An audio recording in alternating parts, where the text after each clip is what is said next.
Subtitling not possible due to audio quality. Ladies and gentlemen, dear friends, welcome to the new video. Today's topic: who was Hindenburg? Just ask about Hindenburg on the street. The younger ones will probably answer you, "I've seen the movie too. That's the one with the Zeppelin." And others will say, he brought Adolf Hitler to power. Of course, such statements for an 86-year-old life are naturally scanty, completely neglecting the human side. Because the last years of the former Field Marshal and President Paul von Hindenburg are constantly being scrutinized. In doing so, they forget the man was seriously ill. Cerebral calcification. With Hindenburg, it was such that in the last years of the Weimar Republic, a joke was told.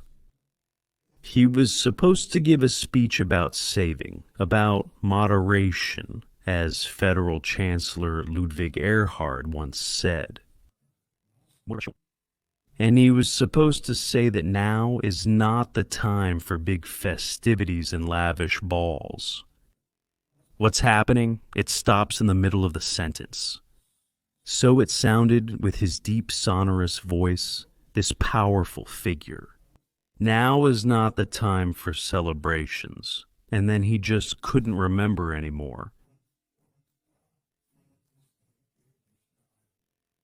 Thank God his prompter was behind him, the speech in front of him, and whispered to him, "Mr. President, balls, balls," while he looked around delightedly and had woof, woof, woof from himself. These jokes were told at the time, which proves that Paul von Hindenburg was neither politically nor otherwise capable of coping in his last years. This is intended as an introduction to Paul von Hindenburg, whose only response many expect today is, he's the one who brought Adolf Hitler to power. Let's just wait and see. He was born on the 2nd, October 1847 in Posen, Prussian province of Posen, as the son of the Prussian officer and landowner Robert von Benekendorf and von Hindenburg and the doctor's daughter Louise Schwickert. After 2 years at the Evangelical Citizen School in Lower Silesian Glogau, and from 1857 for 2 years at the Real Gymnasium Glogau, he was a Quartner, as 7th graders were called at high schools. From 1859 as a pupil at the Gardetenanstalt in Lower Silesian Bollstadt, about 10 kilometers southeast of Liegnitz, today Polish Legnicki Pole. However, since his 2 years at the high school had not been recognized there, he had to start again with the 5th grade as a sextaner. From April 1863 as a lower secondary student in the 10th grade, Hindenburg was a pupil in the Neue Friedrichstrasse in the Cadet House Berlin, until this military educational institution was moved to the new buildings in Großlichterfelde near Berlin in 1778 as the Royal Prussian Main Cadet Institution. At Easter 1865, Hindenburg, due to his good performance, had come into the so-called Selektar, which also spared him the time as a standard-bearer, and he was now a subordinate and porto-carrier superior to his comrades. However, when in the spring of 1866 the Prussian army mobilized for the war against Austria, many older cadets had been given their remaining time at the main cadet institution so that they could enter a regiment as second lieutenants. Paul von Hindenburg was also on the 7th. On April 1866, he entered as a second lieutenant into the 3rd stationed in Danzig. He was admitted to the Foot Guard Regiment, which after mobilization moved to Potsdam, and from where it also went to war against Austria. In that, Lieutenant von Hindenburg led the 1st Rifle Platoon of the 5th Company of the 3rd Battalion. In July, in the Battle of Königgrätz, he distinguished himself in the capture of a battery, suffered a head wound from a canister shot hitting his helmet, and was awarded the Red Eagle Order class. So many more would follow in the coming decades that I only remember the one on the 25th. March 1918, from Karlsruhe, the second so-called Hindenburg Star, awarded to him, the star to the Grand Cross of the Iron Cross. After the German War of 1866, the 3rd Guard Regiment had been relocated to Hanover, where Lieutenant von Hindenburg was assigned as adjutant of the 1st Battalion. In the Franco-German War of 1770-71, he took part in the battles around Saint-Privat, also known as the Battle of Gravelotte, in the Battle of Sedan and the skirmishes near Paris. On January 1871, the day of the founding of the German Empire, he was present as a representative of his regiment at the proclamation in the Hall of Mirrors at the Palace of Versailles. On the 13th, promoted to first lieutenant on April 1872, he was a student at the War Academy in Berlin from 1873 to 1876. After he also excelled here, he was promoted to captain on the 18th. He was admitted to the Great General Staff on April 1878, and a few weeks later to the General Command of the 2nd. He was transferred to the 2nd Army Corps in Stettin, where he also met Gertrude von Sperling, who was born in 1860. They got married on the 24th of September, 1879. Their daughter Irmgard was born on the 14th. Their son Oscar was born on November 31st, 1880. January 1883, and Anne-Marie was born on the 29th, or on November 1891. According to a source, another son was stillborn in 1881, who remained nameless. Gertrude von Hindenburg passed away on May 14, 1921. She was buried on May 18th at the Stuckener Cemetery. In May 1880, the 33-year-old Captain von Hindenburg was transferred as an independent general staff officer to the staff of the 1st Division in Königsberg. Then, from April 84, he led a company of the 3rd located in Fraustadt, Silesia, for a year. Battalion of the 3rd, Posen Infantry Regiment number 58, until he was transferred back to the department of the then Supreme Count von Schlieffen in the Great General Staff the following year, where he was on the 12th. November 85 was promoted to Major. In 1888, after 3 years on the General Staff, he was transferred to the Berlin-based staff of the 3. He was transferred to the Army Corps, but also continued to teach applied tactics at the War Academy. When the elderly Emperor Wilhelm the Vesparsus died in March 1888, Paul von Hindenburg, along with other selected officers, kept vigil over the deceased's body. In 1889, he was assigned to the Prussian War Ministry as the acting head of the infantry department. Promoted to lieutenant colonel on February 14th, 1991, and on the 7th. March 1993. To colonel, he was then commander of the Oldenburg Infantry Regiment number 91 for 3 years, until 19. December 1896, he served for 4 years as Chief of Staff of the 8th Army Corps in Koblenz. During this time, he was on the 22nd. He was promoted to Major General on March 1797, here in 1898, during a general staff trip that also led him to Labosch.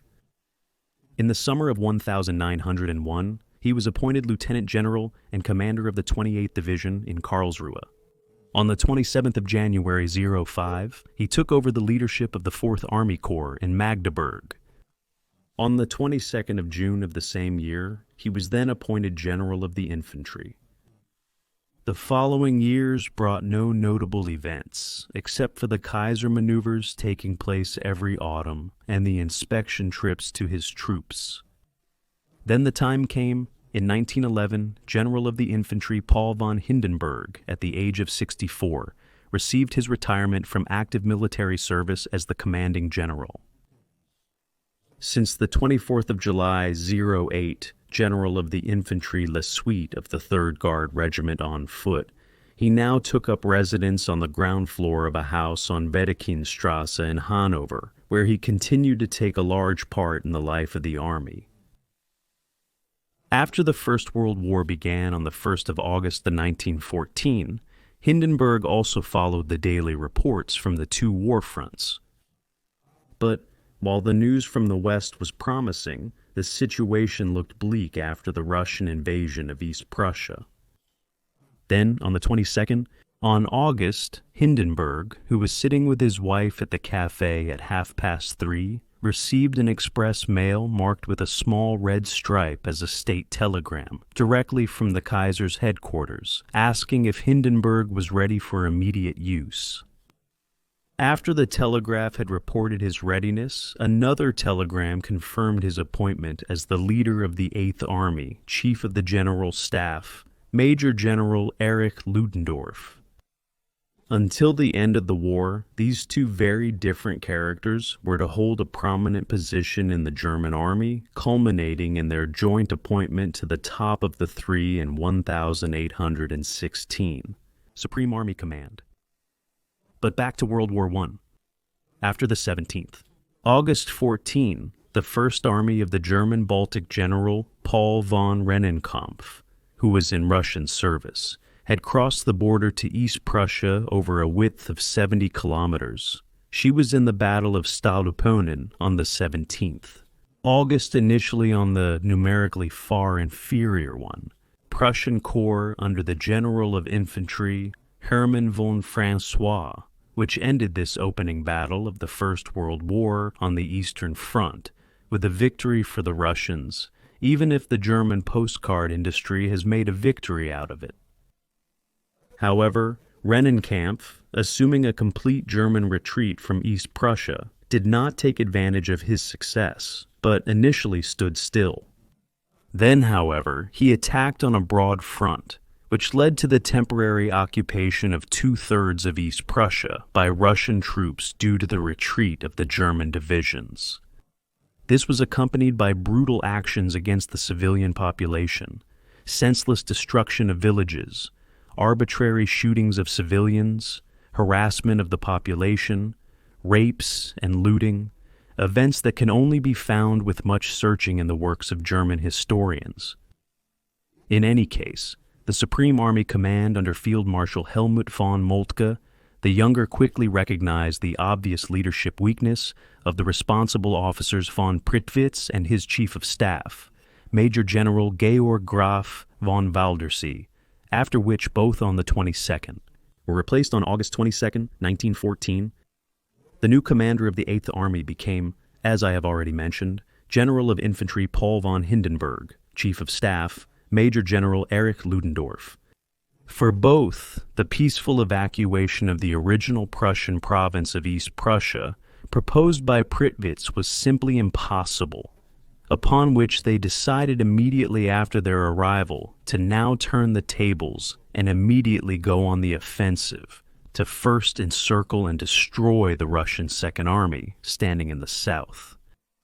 In doing so, they used the already developed plans of the tactically highly gifted First General Staff Officer of the Army, Lieutenant Colonel Max Hoffmann. What followed was the Battle of Tannenberg, a cauldron battle that lasted from August 26th to August 30th. On this day, Hindenburg had also been promoted to Colonel General, which had led to the almost complete annihilation, half of General Samsonov's army, with around 120,000 fallen, wounded, or captured Russians, while the German Eighth Army only had 13,058 losses. Then Hindenburg was on the 26th.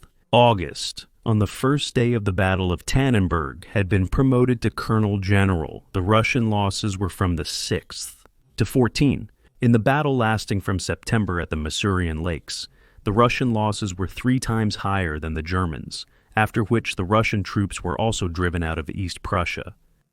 And after the winter battle in Masuria from the 7th to the 22nd of February, 15, the last Russian troop units were finally removed from German territory. The historic Battle of Tannenberg had started on the 1st. In November 14, he was made the commander-in-chief of the entire Eastern Front, and on the 27th. Hindenburg, who was appointed field marshal in November 14, became the war hero eagerly awaited by propaganda, whose imposing figure was to spread confidence in a German victory through ever-new series of postcards and even playing cards. 1.5 years later, with Romania's declaration of war on Austria-Hungary on the 27th. On August 16, Hindenburg replaced General of the Infantry Erich von Falkenhayn as Chief of the General Staff, but also replaced Emperor Wilhelm II as a patriotic figure of victory, who had long since stepped into the second rank by relinquishing his responsibilities to politics and the military. This development was also caused by the relative failure of politics under the vacillating figure of concern, Reich Chancellor Theobald von Bethmann-Hollweg, who came from the left liberal Progressive People's Party and constantly fluctuated between victory euphoria and worries. More of a philosopher than a hands-on politician necessary in war, who had also been put in a uniform. The political leaders of Germany's opponents, such as Winston Churchill, who were committed to total and unconditional victory, were of a completely different caliber than the constantly fickle and publicly chattering German politicians. And the same parties that were still drunk with victory in 1914, led by the Württemberger Matthias Erzberger, adopted a peace resolution in July 1917, which brought the newly appointed Chancellor Georg Michaelis, who was completely inexperienced in domestic and foreign policy, into a tight spot. The complete failure of politics, which was spectacularly evident throughout the entire First World War, and which led to the entry of the United States of America into the war in 1917, thus losing the war, and to a quasi-military dictatorship of Hindenburg-Ludendorff, was inevitable from the military's point of view. When, from the summer of 1918 onwards, the defeat became apparent after the arrival of large American troop contingents, and capitulation had to be made in November, even the soldier Hindenburg had adapted to the new circumstances almost overnight, what was then called facing the facts, or in plain German, breaking his oath. But he also once again demonstrated his complete ignorance of political historical processes and advised, in line with the left-wing forces, Wilhelm II to leave Germany and go into exile, which he did in a flight-like manner on November 10th. In fact, the field marshal could have used his popularity to stop the, since the 3rd, October 18 in office, Chancellor Max von Baden from slowing down. He had opened Pandora's box with his remark made public on November 9 without consulting anyone about ending the monarchy. If necessary, Hindenburg could have resolved the situation against the coup Marines with the use of troops still loyal to the emperor, thereby at least preserving the Prussian crown, which would certainly have also prevented Adolf Hitler. Instead, he indulged in non-committal patriotic statements. The fact that there were enough troops available, and that it was possible to suppress the revolution, which is more aptly described as a hunger or turnip revolution, is proven by the use of mobile field divisions ordered by the Social Democratic Party of Germany under Friedrich Ebert and Gustav Noske against the Spartacus troops in Berlin, Munich, and Saxony, who were striving for a Soviet-style council republic. Now, I don't want to advocate the use of troops against the population, but there are moments in a general's life when one doesn't mourn old times, but acts. A look at the situation in Paris after the defeat against Germany in 1871 shows how the government of France, beloved by many Germans for its supposed tolerance, had acted in a similar situation. When, during the Franco-German War, the revolutionary Paris City Council took over from the 18th, March 1871 until the March 28, 1871, had formed the existing Paris Commune and tried against the will of the conservative central government to make Paris socialist by violent use of weapons. Then the government troops had made short work of it, and within a few weeks had calmed the situation with state brutality, and thus saved France from becoming a Soviet-style state. An official government report put the number of people convicted by summary courts and then executed at 17,000. Other estimates put the number of those killed at up to 35,000.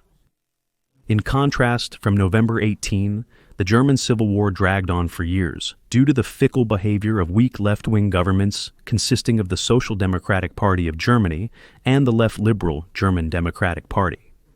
I recall the so-called Spartacist uprising in Berlin in January 1919, started by extremely left-wing groups, the Bremen Soviet Republic, the subsequent fights in Hamburg, Saxony-Gotha, and Berlin with several thousand dead, the Kapp Putsch carried out by right-wing circles, up to the uprising of the so-called Red Ruhr Army, carried out in March 20, also with thousands of dead.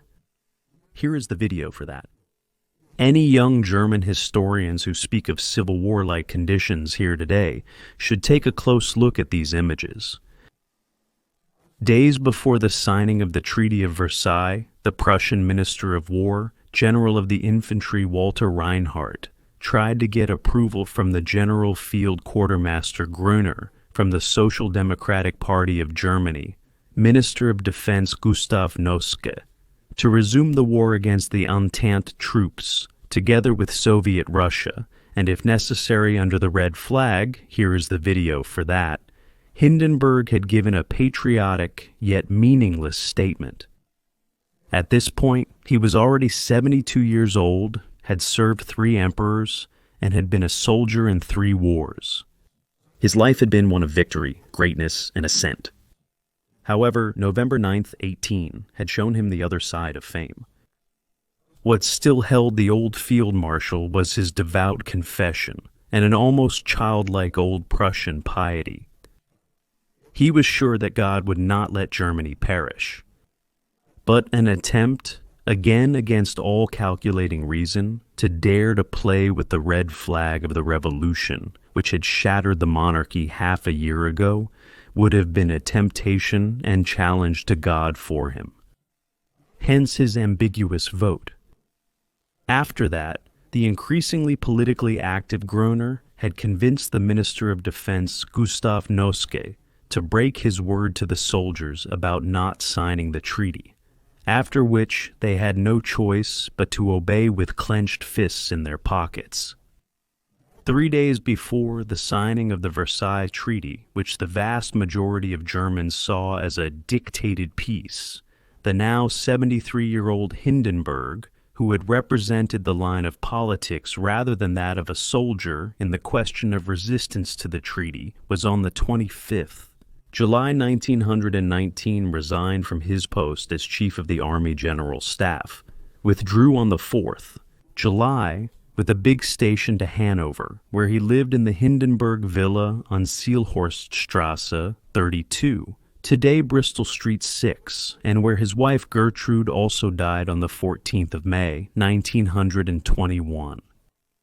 From Hanover, Hindenburg undertook numerous trips through the empire until he moved in 1927 to his estate Neudeck in West Prussia, where he received politicians he liked, celebrated his visits from traditional associations, or went hunting in Bavaria as a passionate hunter. However, 2 years earlier, something unforeseen had occurred, because when none of the candidates had reached the absolute majority in the presidential election in March 1925, the parties of the so-called Reich Bloc had persuaded the 77-year-old nonpartisan Hindenburg to run for candidacy, who was then also elected as the successor to the surprisingly deceased Friedrich Ebert as president of the Reich in the second round of voting. Hindenburg was to hold this office until his death in 1934. And although he remained a staunch monarchist and often appeared in the old uniform, he was a president widely recognized by the parties of the time. Hindenburg, who clearly rejected a party dictatorship of the National Socialists and thus had repeatedly prevented Hitler's rise, was confirmed in his office for another 7 years in 1932. Even with votes from the left against the National Socialist Hitler and the hopeless communist Thälmann. Meanwhile, Hindenburg was an honorary citizen of 3,824 German cities and municipalities, the namesake of countless streets, squares, bridges, monuments, and public facilities, of which, however, not much can be found anymore, such as in Münster or as here in Hanover, where in August 2018, in the District Council Center, Social Democrats, Left and Greens, in cozy and democratic togetherness with partly absurd arguments and against the will of the overwhelming majority of the population, decided to rename Hindenburgstrasse.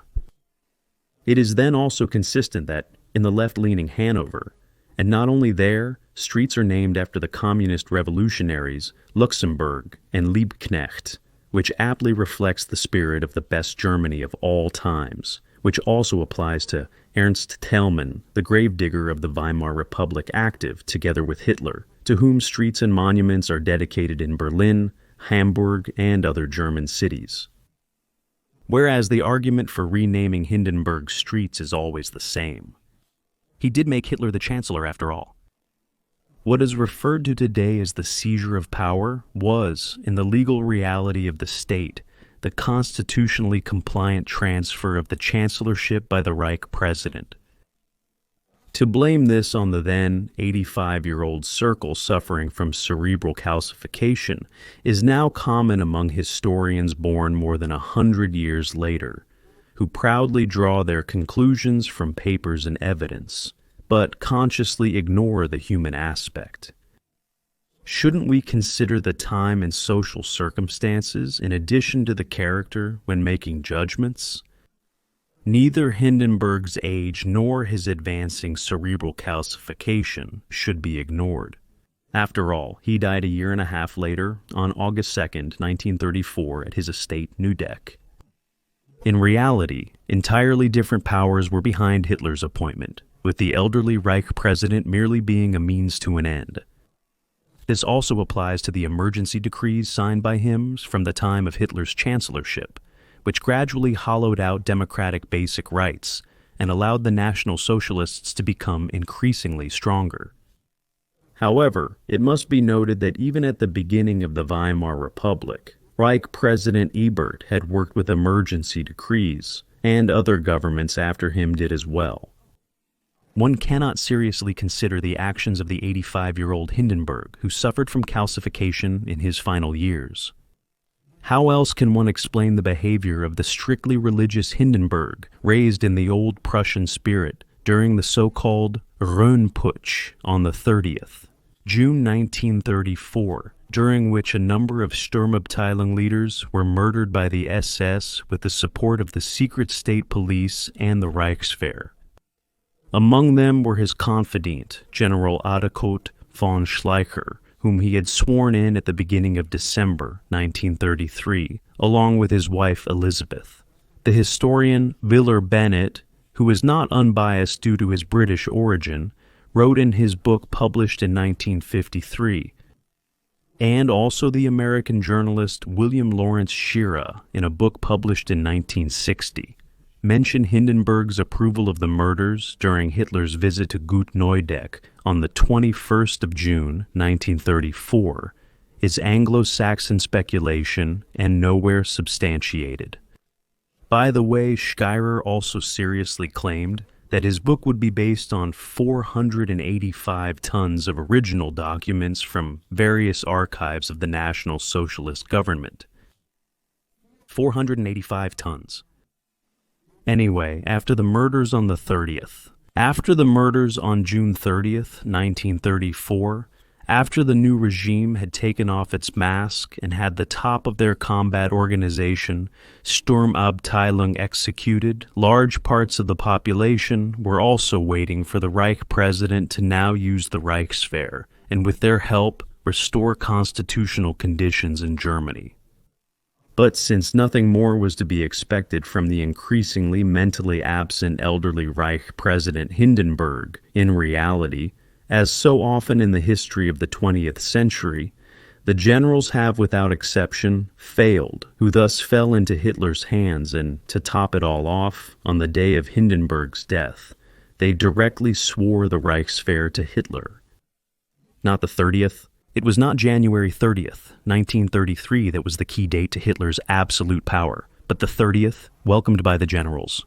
June 30th, 1934, the Night of the Long Knives, as the foreign countries call the SS murder operation, in which the Reichswehr had also agreed to the murders.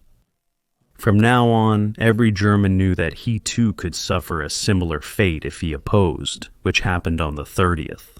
On June, on Hitler's orders, his most loyal fighters and the few dozen friends had been cold-bloodedly shot. This happened a month before Hindenburg's death, on the 2nd of August, 1934. He had been staying at Gut Neudeck for some time, and had been shielded from the public by his two adjutants. Taking everything into account, his old age, his complete ignorance of political processes, his naive, almost childlike religiosity, according to which God would not let Germany perish, considering the political and economic powers working in the background, with the extremely clever propaganda image of a quasi-submissive Hitler to the substitute emperor, which they spread millions of times among the people. One must blame those who built up Hindenburg as a national hero, only to then exploit him for their plans.